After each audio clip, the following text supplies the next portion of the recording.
जब हम सांस लेते हैं तो हमें हवा का एहसास केवल कुछ जगहों पर ही होता है। गले, दिल, फेफड़े और पेट में। हमें इसका एहसास भी नहीं होता कि ये मस्तिष्क, कान और आंखों तक भी जाता है। जो हवा हमारे शरीर में प्रवेश करती है वह स्वतंत्र रूप से कई भागों में विभाजित हो जाती है। प्रत्येक अपने विशिष्ट कार्य करने के लिए विभिन्न क्षेत्रों में जाती है और फिर एक अलग रूप में बाहर निकलती है। ये इतनी तेजी से होता है कि हमें इसका पता भी नहीं चलता। हम केवल इतना जानते हैं कि ऑक्सीजन अंदर जाती है और कार्बन डाइऑक्साइड बाहर निकलती है, लेकिन हमें नहीं पता कि अंदर क्या होता है। गहरी सांस लेने के फायदे। अगर हम गहरी जोरदार सांस लेते हैं तो हवा के प्रभाव से शरीर के अंदर बैक्टीरिया मर जाते हैं। कोशिकाओं की बीमारी से लड़ने की क्षमता मजबूत होती है। असित सज्जा के नया रक्त उत्पादन करने के लिए उत्तेजित किया जाता है और अंतों में अपशिष्ट पदार्थ को खत्म करने में मदद मिलती है। ये मस्तिष्क की जागरूकता को भी बहाल करता है। याददाश्त और संज्ञानात्मक क्षमताओं में सुधार करता है। पूरी गहरी सांसें आत्मविश्वास को बढ़ावा देती हैं। जैसे तेज हवा के झोंके जंगल के हर हिस्से को जगा देते हैं, वैसे ही गहरी सांस लेने के अभ्यास जैसे कपालभाति और मस्तिष्क प्राणायाम शरीर के लिए शक्तिशाली हवा के झोंके की तरह होते हैं। कुछ ही लोगों में इन पदार्थों की क्षमता है, लेकिन लगातार अभ्यास के साथ कोई भी उन्हें विकसित कर सकता है।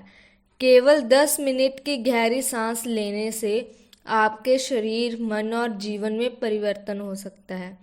आधुनिक सांस लेने की आदतें। आजकल ज्यादातर लोगों की सांस लेने की आदतें बिखरी हुई, अस्त व्यस्त या तेज होती हैं। उन्हें ये भी नहीं पता होता कि क्रोध, वासना और अन्य विचारों और भावनाओं जैसी भावनाएं के साथ उनकी सांस कैसे बदल जाती है। हमारी सांस लेने की आदत हमारी जीवन शैली और आदतों को से सीधे प्रभावित होती है। वास्तव में योग का पूरा विज्ञान हमें सही तरीके से सांस लेना सिखाने के लिए समर्पित है। अगर हम सही तरीके से सांस लेना सीख जाते हैं तो हमारा जीवन जादुई रूप से बदल जाएगा। प्राचीन यौगिक ज्ञान। बहुत समय पहले एक ऋषि ने अपने शिष्यों को योग, ध्यान और प्राणायाम सिखाया था। ऋषि स्वयं एक योगी थे जिन्होंने हिमालय की गुफाओं में कई वर्षों तक ध्यान लगाकर बिताए थे, जहां उन्होंने मानव अस्तित्व के सुमर्श आयामों को गहराई से समझा था। वह अपने ज्ञान और अनुभव को अपने शिष्यों के साथ साझा करना चाहता था। एक रात के खाने के बाद सबसे चमकीले और सबसे बुद्धिमान शिष्य ने प्रश्न पूछने के लिए ऋषि के पास गए। ऋषि ने शिष्य की जिज्ञासा को समझते हुए उसे पूछने के लिए प्रोत्साहित किया। शिष्य ने योग, ध्यान और प्राणायाम के महत्व के बारे में पूछा। ऋषि ने समझाया कि जब हमारी सांस गड़बड़ा जाती है तो हमारा मन अस्थिर हो जाता है, लेकिन जब हमारी सांस शांत होती है तो हमारा मन स्थिर हो जाता है और एक योगी लंबा जीवन जी सकता है। इसलिए हमें अपनी सांस को नियंत्रण करना चाहिए। सांस विज्ञान।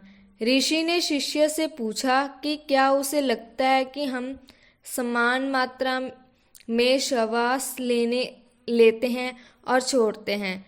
शिष्य नहीं जानता था। ऋषि ने समझाया कि सामान्य श्वास में हम 10 उंगली की चौड़ाई की लंबाई के लिए श्वास लेते हैं और 12 अंगुल के लिए छोड़ते हैं। विभिन्न गतिविधियों में सांस छोड़ने की लंबाई बढ़ जाती है। खाते समय 16 से 17 अंगुल, तेजी से चलते समय 22 से 24 अंगुल, दौड़ते समय 45 से 50 अंगुल, संभोग के दौरान 55 से 60 अंगुल और नींद के दौरान कम। ऋषि ने लंबे जीवन के लिए विशेषकर सांस छोड़ने की नियंत्रण करने के महत्व पर बल दिया। उन्होंने सांस को नाभि तक भरने और रीढ़ की हड्डी को सीधा रखने की सलाह दी। ये सरल अभ्यास योग और प्राणायाम में महत्वपूर्ण हैं। गहरी सांस लेने के फायदे। जब हम उथली छोटी सांस लेते हैं तो हवा ऊपरी फेफड़ों तक ही सीमित रह जाती है, जिससे ऑक्सीजन की आपूर्ति कम हो जाती है और कार्बन डाइऑक्साइड का निर्माण होता है। यह अम्लीन वातावरण हमारी प्रतिरक्षा प्रणाली, दृष्टि, संज्ञानात्मक क्षमताओं और समग्र स्वास्थ्य को कमजोर करता है। दूसरी ओर गहरी लंबी सांसें निचले फेफड़ों तक पहुंचती है, अधिक ऑक्सीजन प्रदान करती है और संचित विषाक्त पदार्थों को खत्म करती है। कुछ विषाक्त पदार्थों को केवल सांस के माध्यम से ही बाहर निकाला जा सकता है। गहरी सांस लेने से चिंता, तनाव कम होता है और खुशी बढ़ती है।